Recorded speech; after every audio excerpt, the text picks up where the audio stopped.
شہزادے کی ولادت کے بعد روزہ بھی برقرار رہا، سیدہ نے نماز فجر مصلی میں بھی ادا کی۔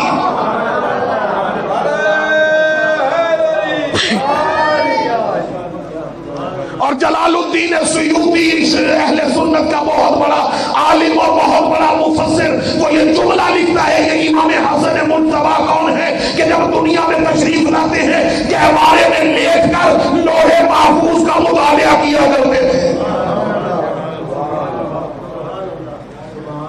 یہ ہے امام حسن مجتبیٰ علیہ السلام۔ یہ امام وہ ہیں کہ جنہوں نے دین کی حفاظت کے لیے تخت و تاج کو ٹھوکر مار دی۔ عبداللہ ابن زبیر سے ایک روایت ملتی ہے، وہ لکھتے ہیں کہ جب بھی امام حسن علیہ السلام مسجد نبوی میں تشریف لاتے ہیں، وہ کہتے ہیں کہ کن تو شاہدن، کہتے ہیں کہ میں نے دیکھا کہ یجیء الحسن، امام حسن مجتبیٰ علیہ السلام مسجد میں تشریف لائے، رسول خدا سجدے کی حالت میں تھے۔ توجہ سنیے گا، میں نے دیکھا، اپنی آنکھوں سے دیکھا۔ عبداللہ ابن زبیر بہت بڑی اتھارٹی ہیں، وہ کہتے ہیں میں نے دیکھا امام حسن مجتبیٰ علیہ السلام مسجد نبوی میں تشریف لائے، رسول خدا کی حالت یہ ہے کہ وہ سجدے میں ہیں۔ امام حسن علیہ السلام نانا کی پشت پر سوار ہو گئے۔ امام حسین علیہ السلام کو تو سنا ہے نا، یہ دونوں شہزادے ایک بار نہیں بارہا نانا کی پشت پر سوار ہوئے ہیں۔ رسول اللہ سجدے میں ہیں۔ اچھا، عبادتوں میں سے افضل ترین عبادت کون سی ہے؟ نماز۔ اور نماز کا افضل ترین رکن سجدہ، اور صاحب معراج خود سجدے میں، یعنی نماز عبادتوں کی معراج،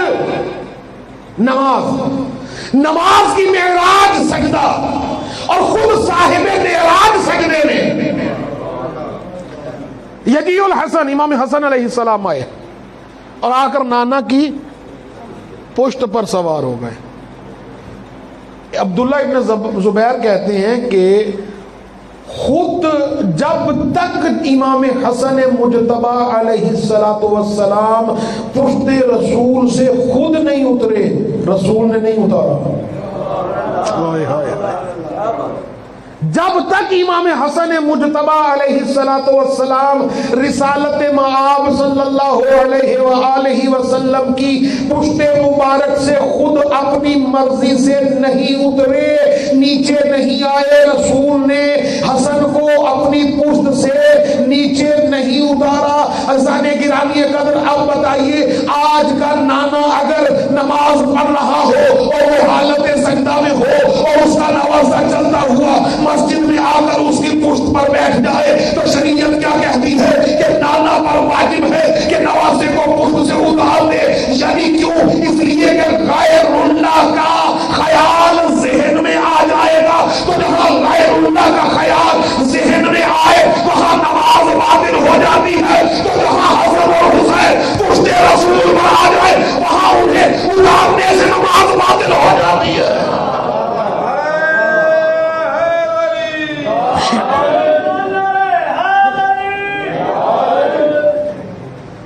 امام حسن مجتبیٰ علیہ السلام، عید کا دن آتا ہے تو نانا سے کہتے ہیں نانا ہر انسان کی اپنی سواری ہے۔ توجہ ہی نہیں فرما رہے آپ، ہماری سواری نہیں ہے۔ اب سواری دے سکتے تھے نا، رسول قدرت رکھتے تھے نا، اور رسول کے پاس تو بہت ساری سواریاں تھیں، کوئی بھی سواری دے دیتے نواسوں کو، الگ الگ سے سواریاں دے دیتے، کوئی سواری نہیں دی۔ کہا آج آپ کی سواری میں خود بنوں گا، خود رسول خدا سواری بنے۔ امام حسن اور امام حسین علیہ السلام کو اپنی پشت پہ سوار کیا، جب دونوں شہزادے پشت رسالت پر سواب ہو گئے، جملہ ضائع کیا مجھے دکھ ہوگا، جب دونوں شہزادے پشت رسالت پر ڈاکٹر صاحب سوار ہو گئے تو دونوں شہزادوں نے نانا کو خطاب کر کے کہا یا رسول اللہ، اے نانا جان، ہر سواری کی اپنی لگام ہوتی ہے، ہماری سواری کی لگام نہیں ہے۔ اب رسول خدا نے کیا کیا، اپنی ایک زلف امام حسن کے ہاتھ میں دی، دوسری زلف امام حسین کے ہاتھ میں دی۔ اب دونوں شہزادوں نے رسول رسالت کی زلفوں کو پکڑا اور رسالت جو سواری بنی ہوئی تھی انہوں نے چلنا شروع کیا۔ آج کا ملا لکھتا ہے ان دونوں شہزادوں کے ذہنوں میں اور ان دونوں شہزادوں کے درمیان فرق تھا۔ حسن کا مزاج اور تھا، حسین کا مزاج اور تھا۔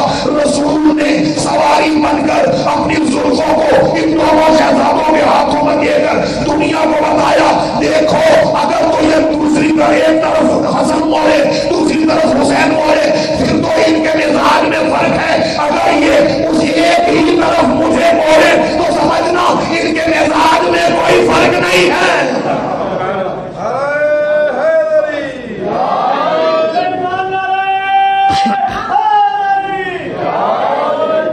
اور رسول خدا فرماتے ہما امامان قاما او قاعدا، یہ میرے دونوں شہزادے امام ہیں، قاما قیام کریں، قاعدا یا سلو کر لیں بیٹھ جائیں۔ یہ نہیں کہا کہ ایک سلو کرے اور دوسرا بیٹھ جائے، نہیں، کہا دونوں امام ہیں، دونوں سلو کریں دونوں امام، دونوں جنگ کریں دونوں امام، ان کے مزاج میں فرق نہیں۔ کیوں؟ اس لیے کہ یہ معصوم ہیں، معصوم کے مزاج میں فرق نہیں ہوتا۔ حاکم شام مسجد نبوی میں آیا اور اس نے آ کر دیکھا کہ مدینہ میں دسترخوان امام حسن مجتبی علیہ السلام بچھا ہوا ہے اور لوگ سینکڑوں کی تعداد میں دسترخوان امام حسن مجتبی علیہ السلام پر بیٹھے ہیں اور کھانا کھا رہے ہیں۔ اس نے لوگوں کو بلایا اور بلا کر کہا کہ ہم نے تخت چھین لیا، تاج چھین لیا، حکومت چھین لی، بیت المال چھین لیا، پھر بھی لوگ دسترخوان انہی پر ہیں، انہی کے دسترخوان پر موجود ہیں، سب کچھ چھین دیا پھر بھی لوگ انہی کی طرف جا رہے ہیں۔ مسجد نبوی میں آیا، کہا بلاؤ بڑے بڑے وزراء کو، بڑے بڑے سفراء کو، بڑے بڑے مدینے کے لوگوں کو، سب کو بلایا گیا، غریبوں کو بلایا گیا۔ اب بندہ دیکھتا تھا کہ یہ کیسی پوزیشن کا آدمی ہے، بندہ آیا دیکھا، کہا اسے 100 دینار دے دو۔ پھر ایک انسان آیا، اس کو دیکھا، کہا اسے 200 دے دو، کسی کو 300 دے دو، کسی کو 400 دے دو، کسی کو 500 دے دو۔ صبح سے لے کر شام تک مسجد نبوی میں بیٹھ کر لوگوں کے درمیان پیسے تقسیم کرتا رہا، سونا چاندی تقسیم کرتا رہا، اور پھر اپنے ایک حواری سے کہا کہ میں صبح سے بیٹھا ہوں، ابھی تک مسجد میں حسن نہیں آئے۔ گھبرا کے سن رہے ہیں آپ، ابھی تک حسن نہیں آئے۔ یہ ابھی بات کر رہا تھا کہ امام تشریف لے آئے۔ امام جیسے ہی تشریف لائے، اب امام نہیں چاہتے تھے کہ اس سے کلام کریں، اس سے گفتگو کریں۔ امام نے فوراً آ کر نماز شروع کر دی۔ اب یہ انتظار میں ہے۔